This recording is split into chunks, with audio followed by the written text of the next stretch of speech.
మల్లన్న నేను చూసాను స్టార్టింగ్ రాజకీయాల్లోకి వచ్చినప్పుడు నేను చనిపోయే నాటికి అంగిలాగు కూడా నా మీద ఉండకూడదు, ఇంకా బతికే ఉన్నానండి.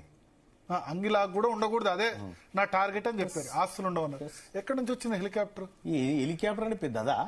పెద్దదే కదా, ఖర్చు అయితే కదా. అంటే హెలికాప్టర్ కేవలం మీరు మాత్రమే ఎక్కాలి, కేవలం అప్పర్ కాస్ట్ మాత్రమే ఎక్కాలి, బీసీ ఎక్కకూడదు. నేను 2 సార్లు ఎక్కాను. కేదార్నాథ్ వరదలప్పుడు ఆర్మీ హెలికాప్టర్ ఎక్కాను. ఇట్లా అయితే ఎక్కలేదండి. నేనేమంటున్నా, వరంగల్ కు హైదరాబాద్ నుంచి వరంగల్ హైదరాబాద్ నుంచి వరంగల్ 2 గంటల్లో భరత్ గారు దానికి హెలికాప్టర్ చేస్తున్నారు. హెలికాప్టర్ ఎక్కితేనే ఇంటుండి అవసరం వస్తే హెలికాప్టర్ కొంటాం, బీసీలం కొంటామండి.